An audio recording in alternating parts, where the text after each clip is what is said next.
Hello guys, কেমন আছেন সবাই? আশা করি সবাই ভালো আছেন। অনেক দিন ধরে ভাবতেছিলাম আসলে গাড়িটা নেওয়ার পর থেকে যে একটা সার্ভিসিং দেওয়া দরকার, যেহেতু আমি সময় পাচ্ছিলাম না। তো ওই শেপ করে দেওয়া হয় নাই। তো এইবার ঈদে বন্ধে ভাবলাম যে না, ঠিক আছে, এবার দিয়ে দেওয়া যাক। তো দেখেন, সব কিছু কিন্তু আমার পুরো পার্টস খুলে ফেলা হয়েছে, পাশের যত ধরনের মানে যা করে আর কি নর্মালি সার্ভিসিংয়ে। তো আর আমার নতুন কিছু পার্টস লাগছিল। যে আমার পেছনে দুইটা ইন্ডিকেটর লাগিয়েছিলাম, এই দুইটা 300 টাকার মতো নিয়েছিল।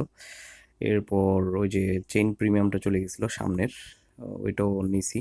চেইন প্রিমিয়াম বলে, ওই টাইপের কি একটা বলে ওইটাই। এরপর নিচে হচ্ছে সামনের ব্রেক শু, আমার সামনের ব্রেক শু চলে গেছিলো, যেহেতু আমার এটা সেকেন্ড হ্যান্ড গাড়ি। তো অনেক কিছুই টুকটাক কাজ থাকে।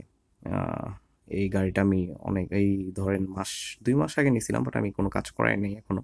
তো ভাবলাম পুরোটা একেবারে কমপ্লিট করে ফেলি। যে বাবা সেই কাজ, আমি অলরেডি মেকানিক কাজ শুরু করে দিছে। তেল টেল দিয়ে একদম ওয়াশের জন্য প্রস্তুত করে নিছে। আর এই দোকানে মোটামুটি কাস্টমার ছিল, যেহেতু এটা অনেক পরিচিত একটা গ্যারেজ। তো ওই হিসেব করে অনেক কাস্টমারই ছিল, আর এখানে মেকানিক অনেকজন থাকে। এই যে আমার গাড়ির ধোয়ার কাজ চলতেছে, একদম পরিষ্কার করে ফেলতেছে। ধোয়ার আগে কিন্তু তেলটা মারা হয়েছিল, যাতে কোনো ঝামেলা না হয় আর কি। এটা সব দোকানে মারে কিনা আমার জানা নাই, কিন্তু এখানে মারছিল, এই যে আমার পার্টসও দেখা যাচ্ছে।